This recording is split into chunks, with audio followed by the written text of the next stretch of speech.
Meus irmãos, estamos chegando no capítulo de número 3 de Filipenses, com o nosso tema, a felicidade não se espera. E uma das teses, ou a tese principal, a grande ideia que nós temos trabalhado em cima de Filipenses é que a felicidade é o desenvolvimento da maturidade cristã. A felicidade é o desenvolvimento da maturidade cristã. A felicidade do cristão não é baseada em momentos. A felicidade do cristão não está alicerçada nas circunstâncias da vida. Essa proposta da felicidade estar alicerçada em momentos e em circunstâncias da vida é do mundo secular. É do mundo secular.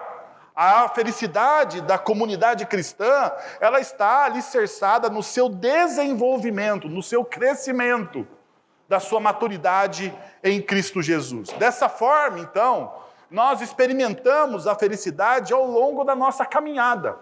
Ao longo da nossa caminhada, dia após dia, a palavra de Deus vai nos afirmar que nós somos transformados à imagem e semelhança de Jesus. Dia após dia, quanto mais perto de Jesus você caminha, quanto mais intimidade com Jesus você tem, você será transformado pela palavra. Quanto mais exposto à palavra de Deus, mais transformação existe. Então, essa felicidade que é desenvolvida através da maturidade cristã, ela é construída através da fidelidade, da sua longa obediência na mesma direção. Longa obediência na mesma direção. Nós precisamos nos lembrar que quando o apóstolo Paulo fala de vida cristã, muitas vezes a metáfora que ele usa é a metáfora do atleta. O atleta é aquele cara que acorda todo dia cedo e faz o quê? Faz os seus exercícios, faz o seu treinamento. Todo dia ele precisa treinar um pouco, buscando o quê? A perfeição. A perfeição. Então a metáfora do apóstolo Paulo é real para todos aqueles que desejam crescer em Cristo Jesus.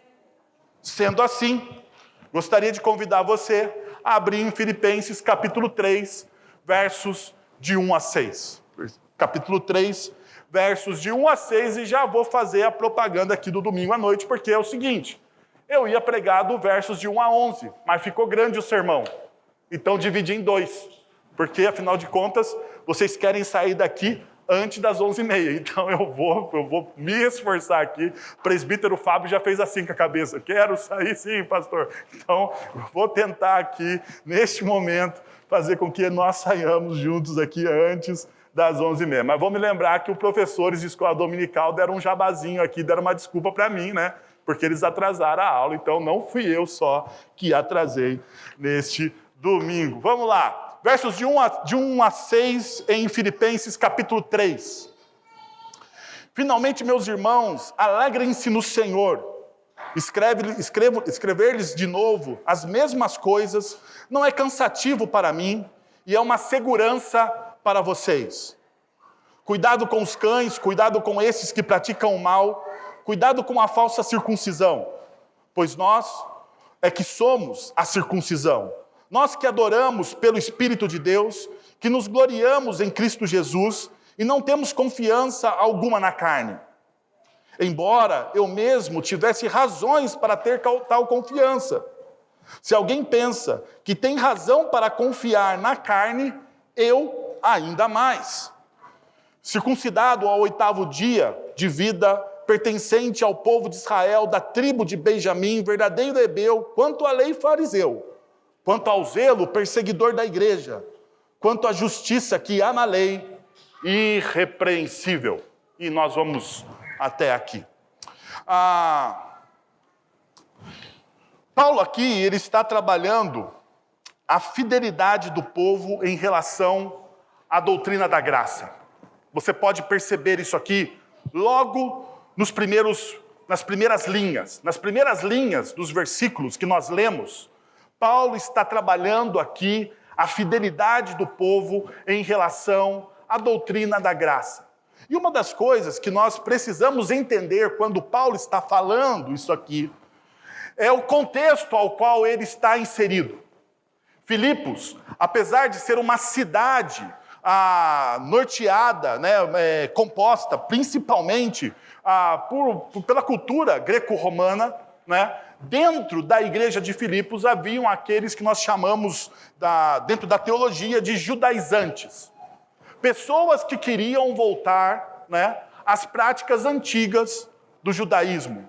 Introduzir dentro da igreja as práticas do judaísmo. Então, Paulo está agora dizendo o seguinte: olha, diante de tudo isso que vocês têm me relatado, ou que chegou aos meus ouvidos, eu quero lembrar vocês de algumas realidades. E a principal realidade que eu gostaria de lembrar vocês é qual é a característica do discípulo de Cristo Jesus. Qual é a característica? Qual o modelo? Qual a marca? Quais são as marcas do discípulo de Cristo Jesus? E é isso que nós vamos trabalhar nessa manhã. Mas antes, eu gostaria de lembrar uma frase que eu li recentemente num livro do Fred Kaufman, Liderança e Propósito. Ele diz o seguinte: olha só, felicidade sem propósito caracteriza uma vida relativamente superficial. Perceba, felicidade sem propósito caracteriza uma vida relativamente superficial, egocêntrica e até egoísta, em que as coisas vão bem. Necessidades e desejos são facilmente satisfeitas, e dificuldades ou apenas muito grandes são simplesmente evitadas. O Fred Kaufman está trabalhando um dos principais elementos de como ser um líder efetivo na sua geração, e ele fala o seguinte: olha só, existe um problema dentro, isso é um cara secular falando, é um cara que não está escrevendo para a igreja, para pastores, para discípulos, ele está escrevendo de maneira secular. E isso que me chama muito a atenção. Ele está dizendo o seguinte: olha, a felicidade só para você se sentir bem, aquele bem-estar infinito que a nossa sociedade busca, de ter todos os seus desejos realizados, né? Aquele bem-estar ao qual nós muitas vezes almejamos, esse tipo de felicidade, ela é superficial. Superficial. Se você tiver a oportunidade depois de ler o livro dele, é muito interessante. Olha só, esse tipo de felicidade é superficial. Porque a felicidade, ela deve ser alicerçada em propósitos. Se você não deseja experimentar uma felicidade superficial, você precisa, então, experimentar uma felicidade que é recheada de propósitos. E talvez uma das perguntas que eu gostaria de colocar aqui para vocês, nessa manhã, é: qual é o seu propósito? Qual é o seu propósito? Qual é o seu propósito? Se você deseja experimentar uma vida muito mais feliz, você precisa construir um propósito. E a pergunta é: qual é o seu propósito? Existe algo que mereça nossa busca apaixonada por toda a nossa vida? Existe algo que você deva debruçar o seu coração e você busque aquilo de maneira apaixonada por toda a sua vida? O que vocês acham? Qual é o seu propósito? O que você coloca de propósito na sua vida? O que você coloca de eixo central, de avenida central na sua vida? Eu gostaria de convidar você a refletir neste momento sobre isso. Qual é a avenida central da sua vida? Então você poderia, neste momento, falar assim: a avenida central da minha vida, Wellington, são os meus filhos, é o meu trabalho.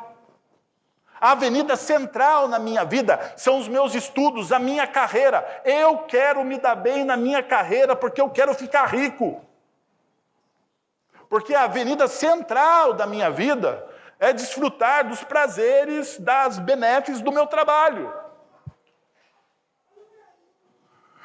O que eu quero questionar você é se todas essas coisas que você coloca como avenida central da sua vida,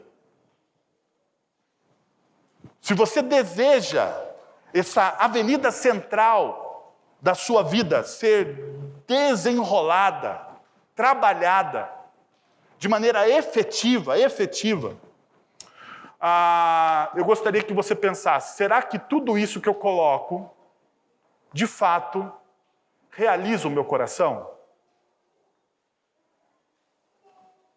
Ou ele traz, de vez em quando, decepção? Já parou para pensar? Eu sei, na nossa cultura hoje, existe, por exemplo, uma idolatria sobre filhos. Não existe? Existe uma idolatria sobre filhos. Será que filhos nos decepcionam? Se eu colocar todas as minhas esperanças nos meus filhos, se os meus filhos forem a avenida central da minha vida, eles irão me decepcionar, o meu trabalho me decepciona, a minha vocação, aquilo que eu faço, sabe, o que eu faço, isso vai me trazer uma decepção, isso pode ruir debaixo dos meus pés, os meus relacionamentos, meu casamento ou qualquer outro tipo de relacionamento, se isso for a avenida central da minha vida, o eixo central da minha existência, o meu propósito, porque o propósito de alguém está ligado a esse eixo central. A pergunta é se tudo isso que nós colocamos como buscas, como eixos, como alicerce para a nossa vida, para o desenvolvimento da nossa felicidade, se isso não pode ruir aos nossos pés. A pergunta é essa. E você, se você tem um pouquinho mais de experiência de vida, você vai dizer que sim. Se você for honesto, o seu casamento pode acabar. É ou não é? Pode. Os seus filhos, talvez algum momento da vida, os seus filhos vão te deixar. Não sei se você está preparado para essa... Porque tem pai que não está preparado para essa realidade. Mas em algum momento da sua vida, aquele tchutchuzinho que você cresceu lá, que você fez crescer, né, que você ajudou, que você deu a comidinha na boquinha, uma hora aquele tchutchuzinho ele vai deixar a sua casa, vai deixar o seu ninho. E sabe de uma coisa? Ele nem vai ligar para perguntar como você está. Ele talvez se esqueça do seu aniversário.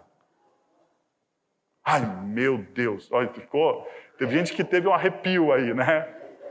Um arrepio. Mas isso pode acontecer. Isso, na verdade, acontece. Ou sabe aquela carreira sólida que você construiu, pode ir por água abaixo. Você apostou tudo naquilo e ruiu. E aí? Como fica o seu coração? Porque você construiu a sua felicidade em solo arenoso. Essa é o que a Bíblia me ensina. Veja só o que Paulo, em Filipenses, no capítulo 3, no verso 8, ele vai dizer. Mais do que isso, considero tudo que eu fiz na minha vida. Olha o que Paulo está dizendo. Mais do que isso, considero tudo que eu fiz, todos os diplomas que eu conquistei, toda a minha carreira sólida, tudo aquilo que eu tenho, eu considero como perda.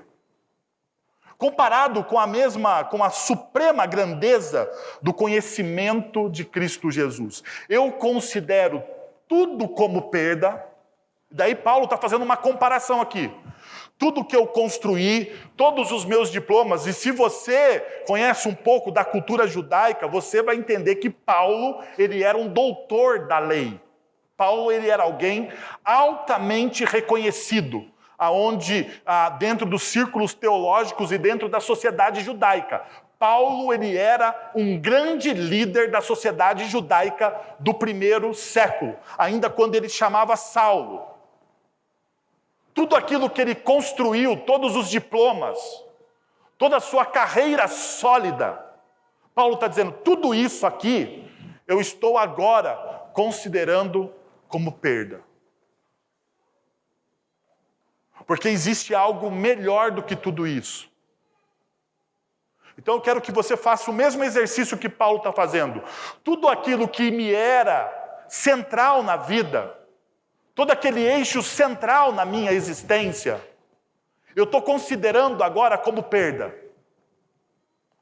Por tudo aquilo que eu lutei, tudo aquilo que eu conquistei, eu estou considerando tudo isso aqui como perda. E a partir deste momento eu estou considerando, ou eu estou buscando, aquilo que é supremo, aquilo que é grande. E aquilo que é supremo e aquilo que é grande é o conhecimento de Jesus Cristo, o meu Senhor.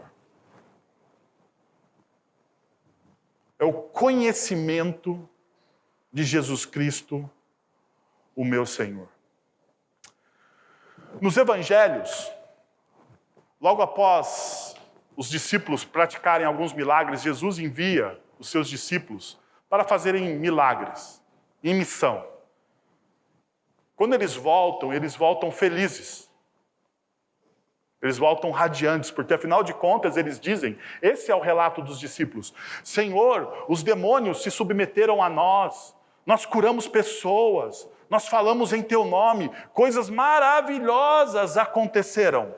Coisas maravilhosas aconteceram. Daí Jesus, ele para e olha para os discípulos. Eu fico imaginando a cena. Eu gosto de imaginar as cenas. Eu gosto que, quando eu leio as Escrituras, eu gosto de imaginar as cenas. Daí Jesus, ele para, olha para os discípulos radiantes, felizes, alegres.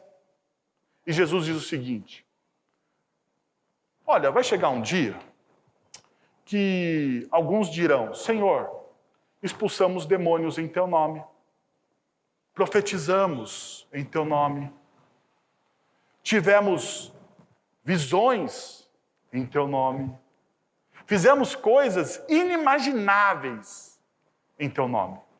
Naquele grande dia, eu olharei para essas pessoas e direi, eu não vos conheço. Perceba que conhecer a Jesus e ser conhecido por Jesus é o eixo central do Evangelho. Conhecer a Jesus e ser conhecido por Jesus é o eixo central do Evangelho. João capítulo 17, verso 3, vai dizer o seguinte, e a vida eterna é esta. Perceba, Jesus está definindo o que é a vida eterna. A vida eterna, aquilo que é eterno, aquilo que é realmente real, né? Porque essa é a ideia de eternidade, aquilo que não é ilusório, aquilo que não é ilusório, aquilo que realmente importa na vida. A vida eterna é essa, que conheçam a ti, o único Deus verdadeiro, e a Jesus Cristo, a quem enviaste. Olha só, qual é o eixo central, qual é o propósito das nossas vidas? O eixo central e o propósito da vida do apóstolo Paulo, ele está falando isso para a igreja, então, e isso passa a ser também, talvez, o nosso grande desafio. O nosso propósito, o nosso eixo central é conhecer a Jesus. Para que possamos ser conhecidos por Ele. Nós precisamos conhecer a Jesus, a grandeza do seu poder, a supremacia da sua glória, para que naquele dia, quando todo mundo irá prestar contas, né, porque vai chegar um dia que tanto eu e você iremos prestar contas diante do nosso Senhor e Salvador, diante daquele dia, naquele dia, ele diga para você, olha, tudo o que você fez foi bom e agradável e eu conheço você. Eu conheço você. Porque talvez você pode viver uma vida religiosamente correta, mas ao final da sua existência, você pode ouvir, eu não os conheço. Então não adianta você expulsar demônio, não adianta você ter visão, não adianta você ver e fazer... Perceba, ver e fazer milagres. Ver e fazer milagres. Não adianta se Jesus não te conhecer. Não adianta. Você pode ter as experiências mais extraordinárias, mas não vai adiantar absolutamente nada. Paulo, então, está falando sobre isso. E é interessante, porque, olha só, em João, assim como em Paulo, ou no texto de Filipenses, a palavra conhecer aqui, ela não tem a ver com um conhecimento intelectual. Apesar do conhecimento intelectual das Sagradas Escrituras ser altamente importante. Ok? O conhecimento intelectual das Sagradas Escrituras é altamente importante. Mas a palavra conhecimento, tanto em João 17,3 quanto em Paulo 3,8, ele fala de um conhecimento a respeito de intimidade. A palavra que ele usa ali no original grego denota ou demonstra a intimidade entre um homem e uma mulher. No hebraico é a palavra iadar. É quando o homem conhece a sua mulher. Então é um conhecimento que transforma. Todo mundo que passou pela experiência do casamento sabe que o casamento transforma para o bem ou para o mal, mas você sabe que o casamento transforma, não é verdade? Você não é mais o mesmo depois da experiência do casamento, não adianta, não adianta. Por isso que Paulo está usando aqui essa palavra de intimidade, de conhecimento. Porque o conhecimento que um homem e uma mulher têm, a partir do momento que eles se unem em casamento, é totalmente diferente do conhecimento que um homem e uma mulher têm no namoro. É ou não é? É totalmente diferente. No namoro, todo mundo sempre está arrumadinho. No namoro, você não vê os problemas. No namoro é um negócio assim, né? Primeiro amor, né? Olhos brilhantes, né? Você chega, a sua companheira, ela está sempre com a escova feita. Sempre com a chapinha pronta. Mas depois que você casa, você precisa aprender o quê? A esperar a sua esposa a fazer a escova, a esperar a chapinha ficar pronta, para você, né, ver toda aquela produção no final da história. Então você percebe que o namoro, ele é completamente diferente do casamento. O conhecimento é diferente. E Paulo está dizendo isso aqui para a gente. O conhecimento é diferente. O conhecimento é diferente. Então, diante disso, meus irmãos, eu gostaria de dar a vocês algumas marcas daqueles que têm como eixo central da sua vida o conhecimento de Cristo Jesus. Sabe, o eixo central da sua vida?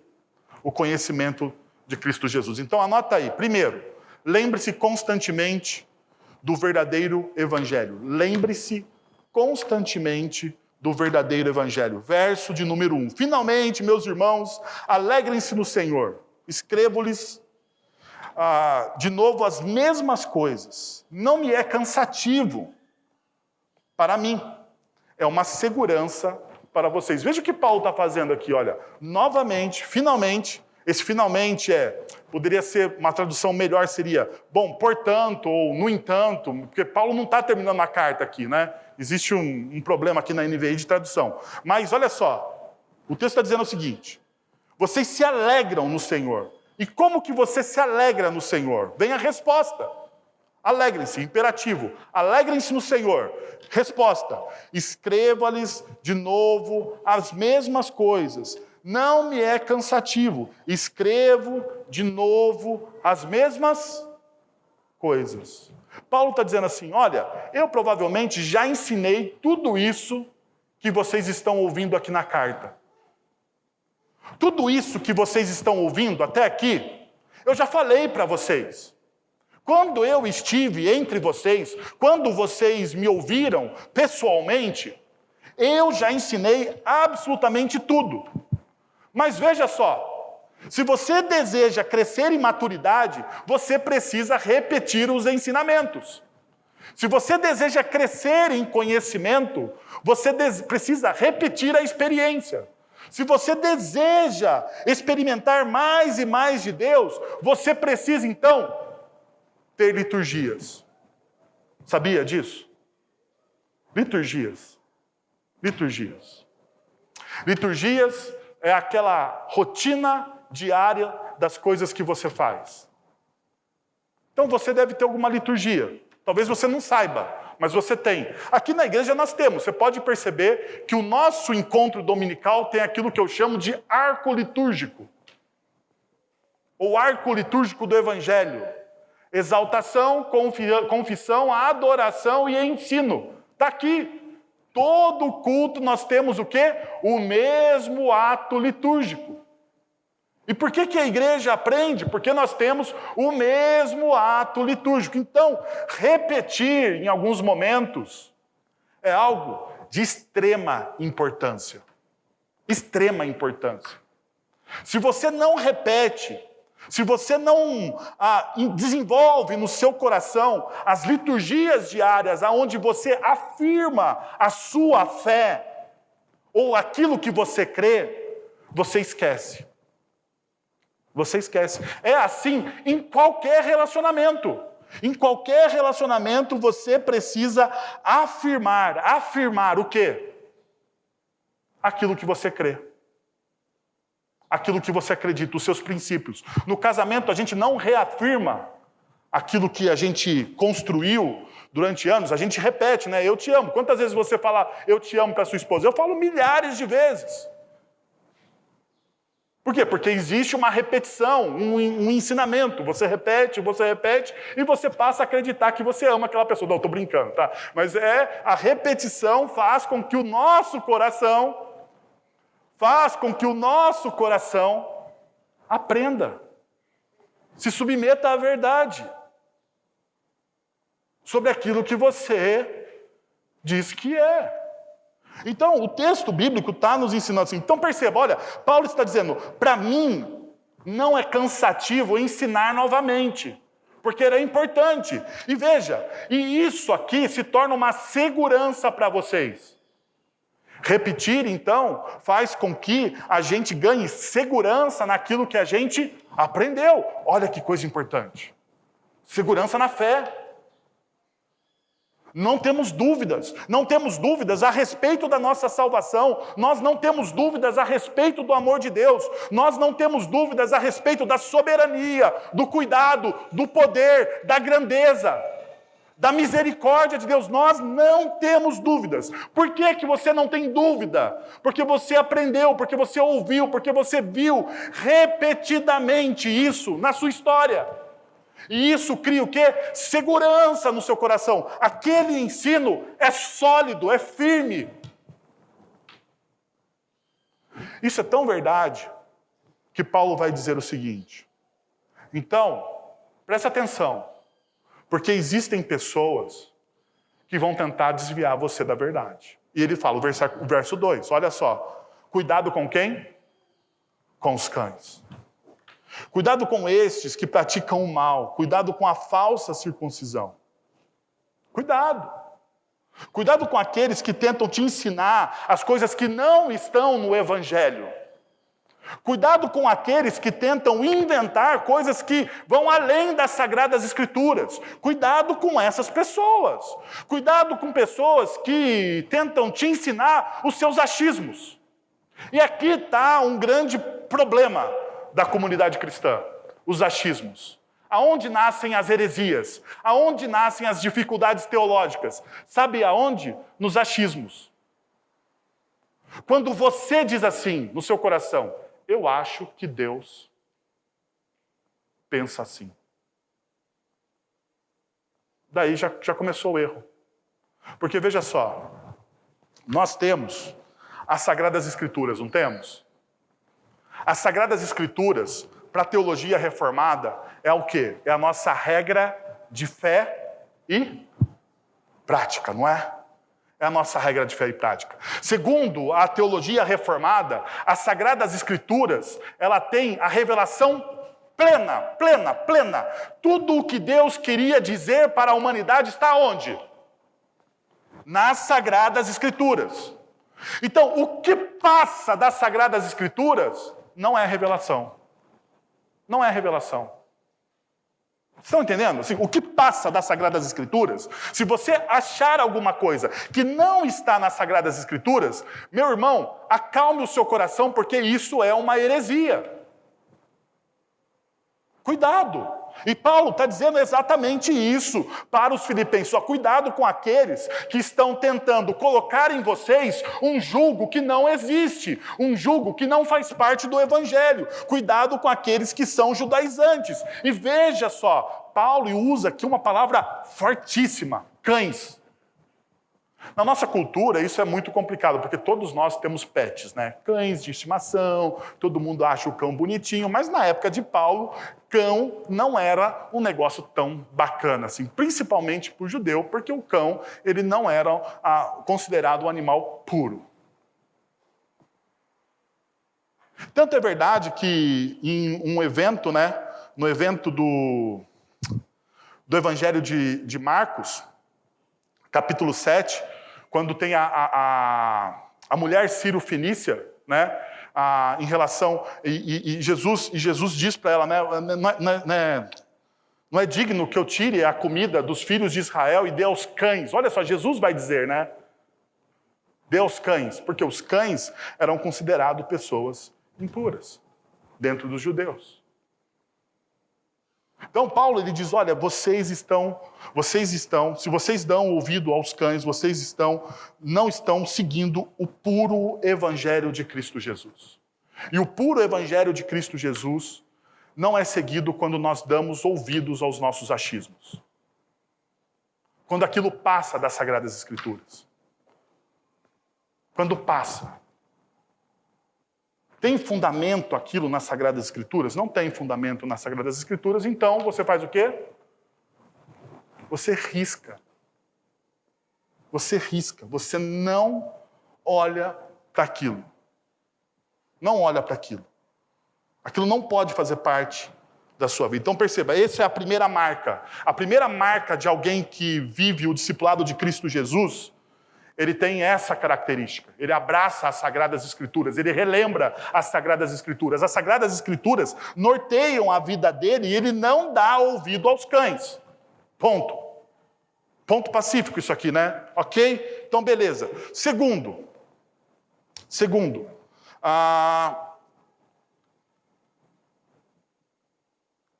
Calma, Pierre.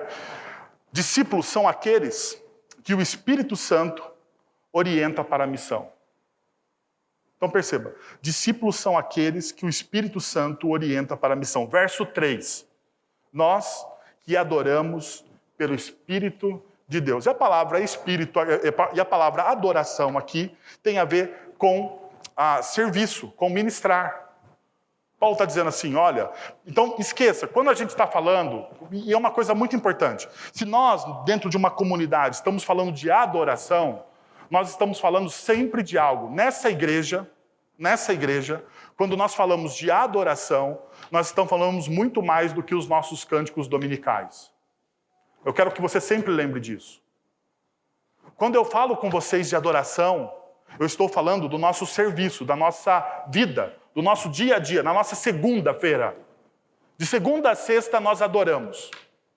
E aonde você adora? Você adora na sua família, você adora no seu trabalho, você adora nas variadas frentes aonde você se envolve. É lá que você adora, de verdade. De verdade, é lá que você testemunha a respeito do que Deus faz na sua vida. É lá que você presta o seu grande culto de adoração a Deus, não é neste momento aqui.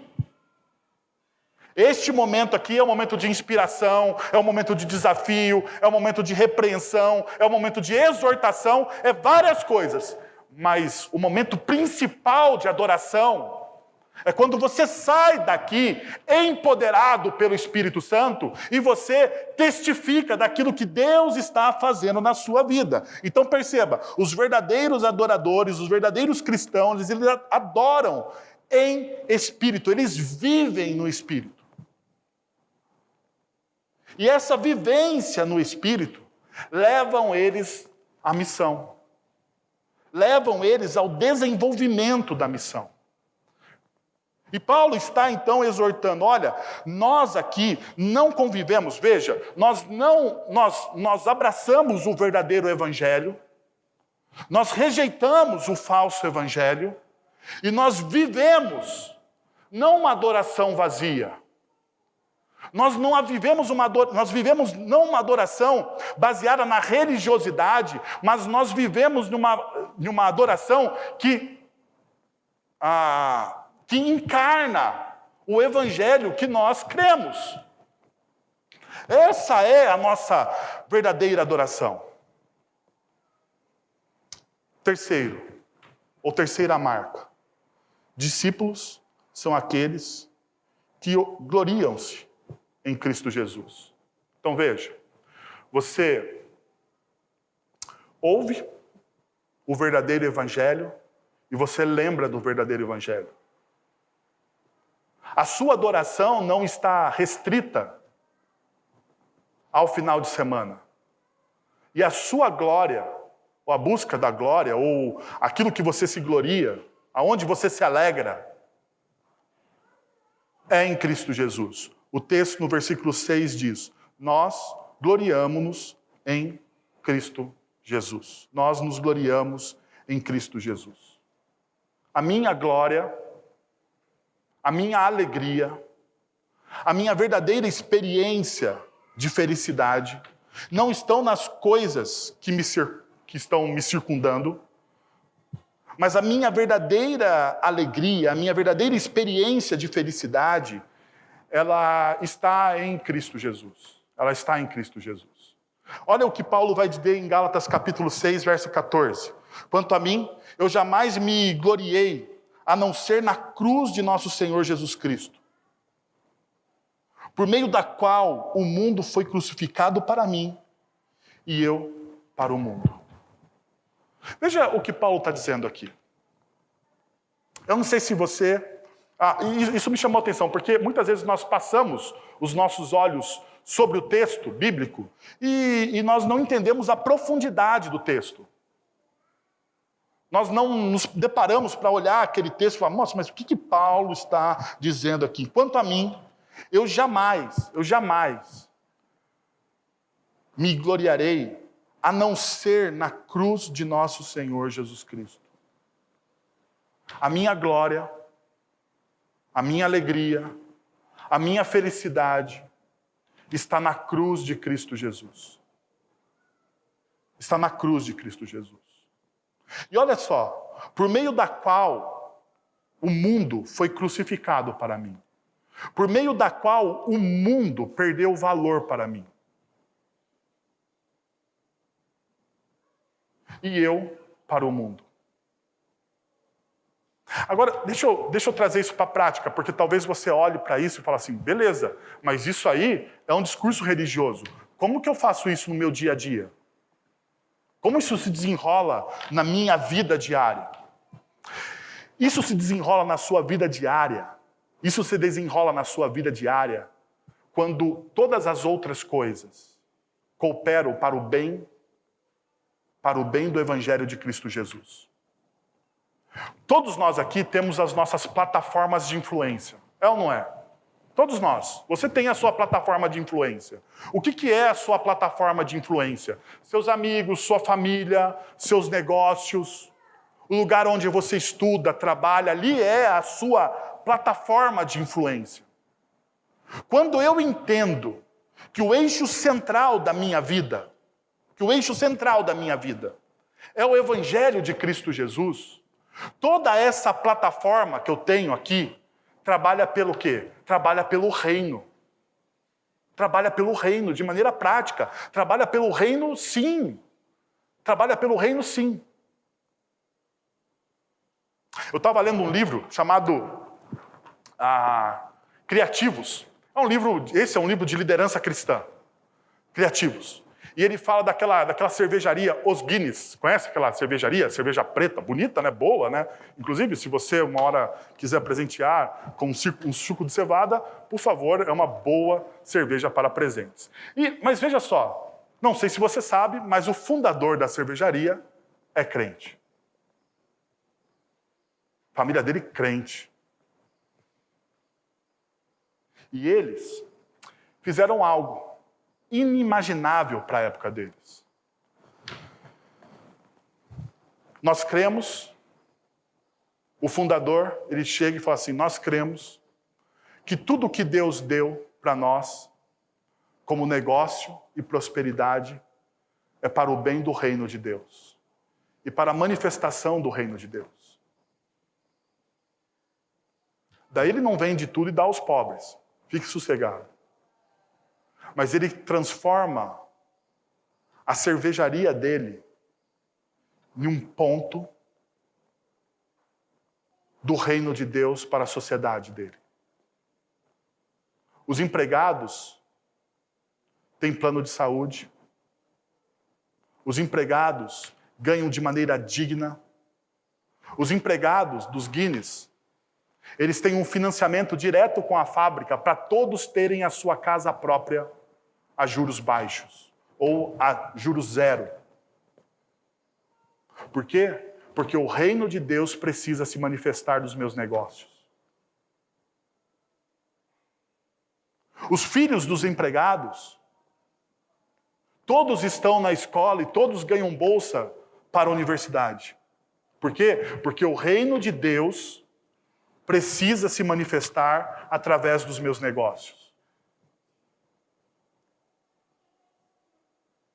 Do faxineiro ao mestre cervejeiro, a pessoa mais importante de uma cervejaria, não sei se você sabe, é o mestre cervejeiro. Porque o quê? Porque ele prova. Do faxineiro ao mestre cervejeiro. Todos ali têm dignidade, porque o reino de Deus chegou na minha empresa. Daí você vai falar assim, mas esse cara é rico, né? É uma história e tal, mas veja só. Comece no seu pequeno mundo.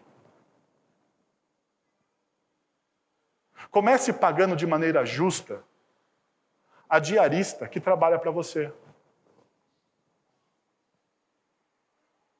Comece trabalhando de maneira justa. Quem trabalha para você, você paga do quê? De maneira justa. Dê dignidade, seja generoso, abra oportunidades. Transforme o seu pequeno lugar, a sua pequena plataforma de influência para uma transformação das pessoas no reino de Deus. Transforme isso em algo onde o reino de Deus se manifeste. É isso que Paulo está dizendo aqui. Eu vou me gloriar e eu vou experimentar essa glória.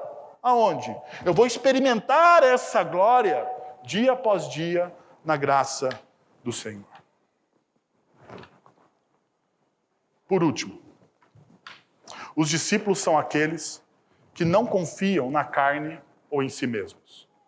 Olha aí o texto do verso 3 ao verso 6. Diz o seguinte: não temos confiança alguma na carne, embora eu mesmo tivesse razões para tal confiança. Se alguém pensa que tem razões para confiar na carne, eu ainda mais. Circuncidado no 8º dia, de vida, pertencente ao povo de Israel, da tribo de Benjamim. Verdadeiro hebreu, quanto à lei fariseu, quanto ao zelo, perseguidor da igreja, quanto à justiça que há na lei, irrepreensível.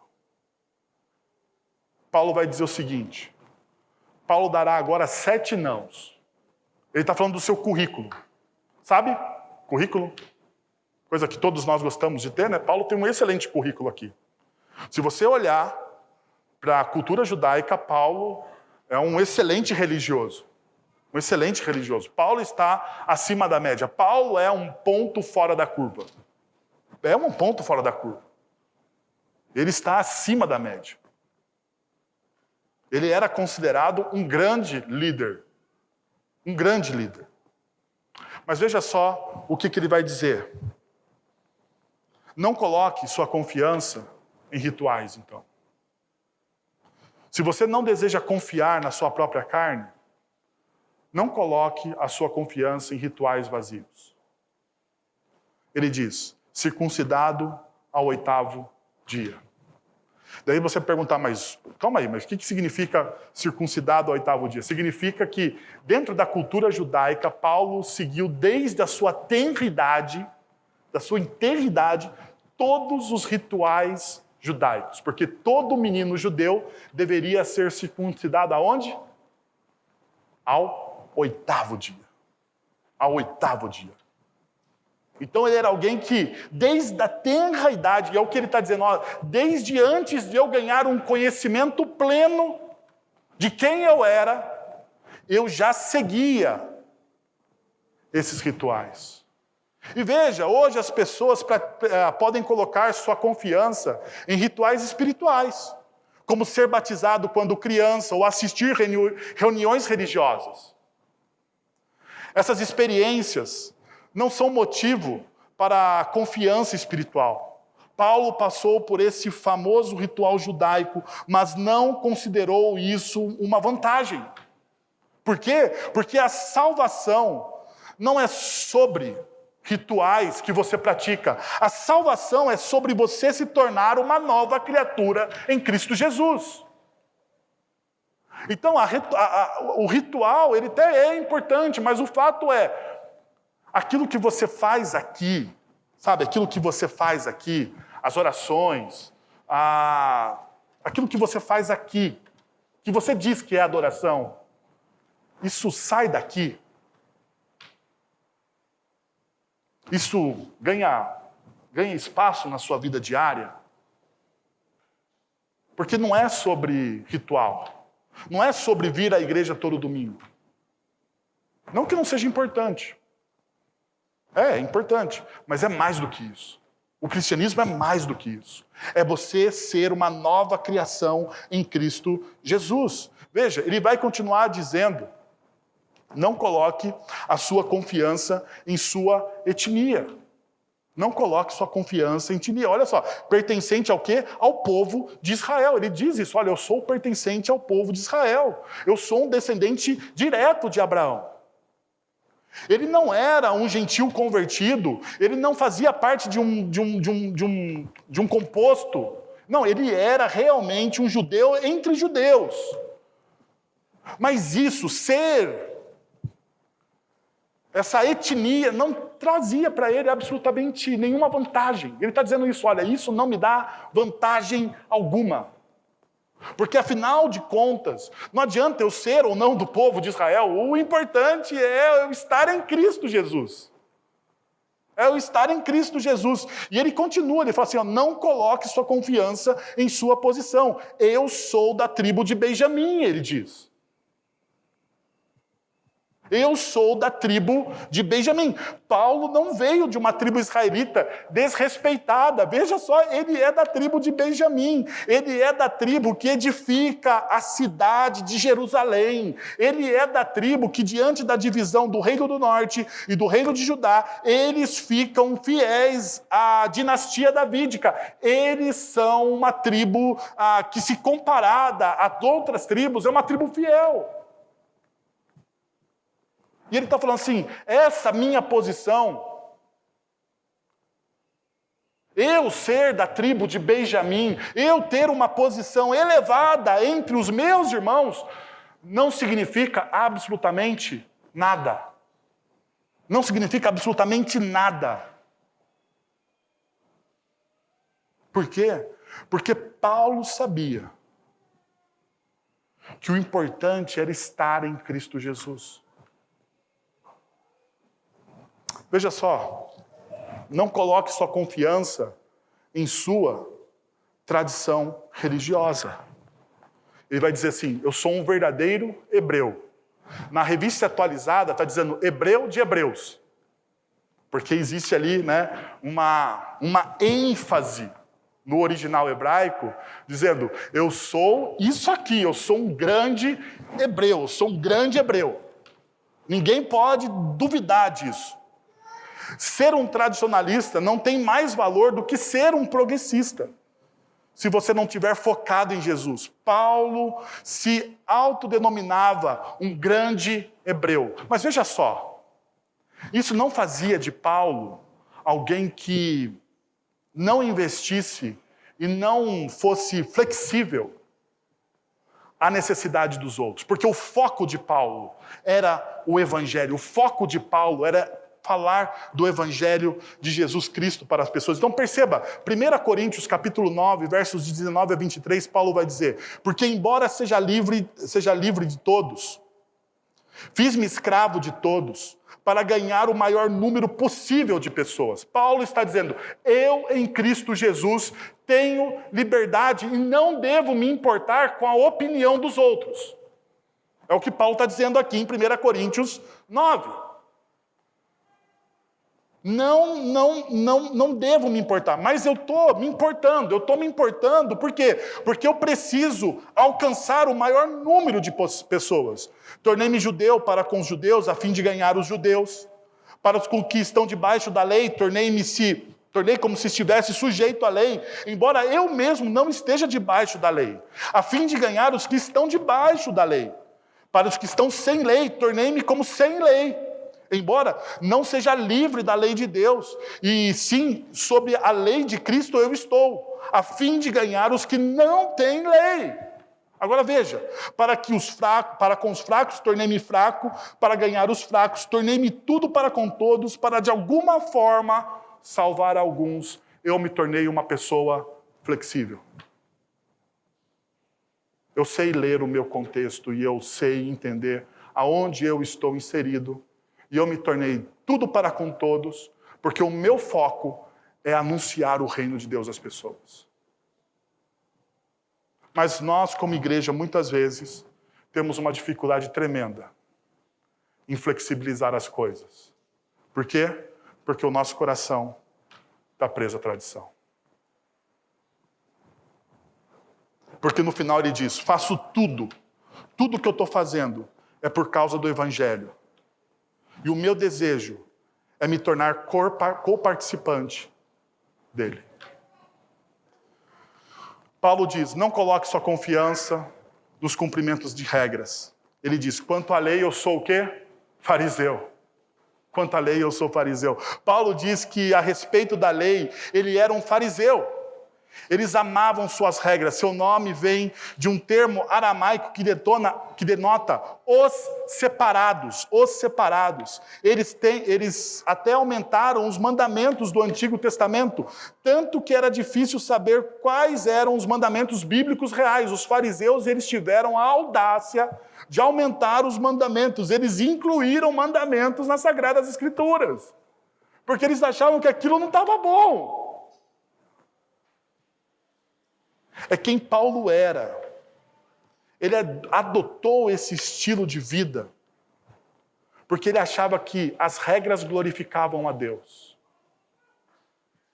Tanto é verdade que ele se tornou um perseguidor da igreja. Ele se tornou alguém que não experimentava a graça. Vocês já perceberam que pessoas que são movidas por regras somente não experimentam a graça? Não experimentam a graça? O que é graça? Graça é você saber que você quebrou as regras, mas que em Cristo Jesus você foi perdoado. Isso é graça. Isso é graça. E não sei se vocês sabem, mas eu ensino graça o tempo todo para os meus filhos. Porque nós temos um grande problema, às vezes, como pai. Nós ensinamos muitas regras. Não faça isso, não toque ali. Não, eu vivo falando não. Quem me conhece sabe que os meus meninos são terríveis. Eu vivo falando não. Mas eu sempre tento ensinar para os meus filhos a graça. E eu falo para o Arthur, se você perguntar para o Arthur o que é graça, ele vai falar favor imerecido. Porque ele sabe o que é. E um dia, eu falando tanto de graça para os meus filhos, eu falei, Arthur, ele tinha aprontado alguma coisa, ele não dividiu o videogame com o João. Ele não dividiu o videogame com o João. Eu falei, Arthur, você vai ficar uma semana sem videogame. Ele esperou uns 2 dias. Daí ele sentou, nós estávamos almoçando, ele sentou na mesa do almoço e falou, papai, a graça é capaz de perdoar qualquer tipo de pecado? E eu fiz uma resposta teológica. Eu falei, lógico, a graça é capaz de perdoar qualquer tipo de pecado. Mesmo quando se passaram 2 dias. E eu falei, mesmo quando se passaram 2 dias. Daí ele falou assim, então você vai usar agora de graça comigo, porque graça é favor imerecido. Eu não mereço a graça, mas você pode usar. E é verdade, né? E eu falei, ok, quando você voltar do colégio, você pode jogar o seu videogame, porque afinal de contas, graça é favor imerecido. A gente precisa relembrar isso. E Paulo vai dizer o seguinte, não coloque a sua confiança no seu zelo. Quanto ao zelo, perseguidor da igreja. Veja só, gente. Nós podemos nos tornar zelosos com as coisas, e é importante nós sermos zelosos. Mas o zelo não deve apagar o amor. O zelo não deve apagar o amor. Ser zeloso não nos deve levar a esmagar pessoas. E muitas vezes nós somos zelosos com as coisas, nós exigimos excelência com as coisas, mas ao exigir excelência com as coisas, nós esmagamos as pessoas que estão ao nosso lado. Eu sou uma pessoa extremamente detalhista. Extremamente detalhista. Eu não sei se vocês sabem, eu tenho formação em designer de gráfico, né? Designer gráfico. Então eu gosto muito de cores, eu gosto muito de coisas nos seus devidos, coisas simétricas. Eu gosto que o negócio esteja totalmente arrumado. E quem caminha perto de mim sabe disso. Qual que é o grande problema disso, de zelo, de excelência, de busca por excelência? É você esmagar as pessoas que estão ao seu lado. Você esmaga as pessoas. Por quê? Porque a coisa precisa ser do meu jeito. Está entendendo? O zeloso, aquele que busca a excelência, muitas vezes, ele perde o olhar gracioso para com as pessoas. Ele perde o amor. Por quê? Porque o amor dele, muitas vezes, está em trazer excelência. A excelência é bom. A excelência é ótimo. Nós devemos fazer as coisas dentro do reino de Deus com excelência, porque é para Deus, mas a gente não pode perder de vista as pessoas. Na sua família, você não pode perder de vista as pessoas, porque você vai exigir demais e você vai acabar quebrando as pessoas que estão ao seu lado. Paulo era zeloso. E por ser zeloso, ele matou pessoas. Tanto é verdade que ele vai dizer que ele não... que em 1 Coríntios ele cometeu um pecado. Ele vai reclamar isso lá em 1 Coríntios. Vai dizer, olha, eu cometi esse pecado, somente a graça de Deus pode me perdoar. Porque Paulo consentiu na morte de Estevão, porque ele é zeloso. Quando nós somos zelosos ao excesso, nós quebramos as pessoas. E Paulo está dizendo aqui, não seja zeloso, a ponto de você quebrar as pessoas. Seja gracioso. Queria convidar você a fechar os seus olhos, a abaixar a sua cabeça e a orarmos e agradecermos a Deus por essa palavra. Senhor, nós queremos te agradecer por essa palavra, que teu Espírito aplique essa palavra no nosso coração, para que consigamos, ó Deus, de alguma forma, experimentar mais e mais da Tua graça e sermos conhecidos pelo Senhor, ó Deus. Nós muitas vezes queremos fazer coisas para o Senhor, ó Deus, mas são coisas que não vêm do Teu coração. Nos dá a sensibilidade, Deus, de entendermos a Tua vontade e que nós possamos usar a plataforma, a nossa plataforma de influência, Pai, para o reino de Deus, para o reino de Deus. Para a honra e glória do Teu nome. Para que o Teu nome seja louvado e exaltado. É o que nós oramos em nome de Jesus. Amém. Meu irmão e minha irmã, fique em pé, por favor. Vamos receber a bênção. Espero que Deus tenha falado ao seu coração. Agora, irmãos, que a graça de nosso Senhor e Salvador Jesus Cristo, o amor de nosso Deus e Pai, o conselho, o consolo, o poder e a ação do Santo Espírito de Deus estejam sobre vocês agora e pelos séculos dos séculos. Amém.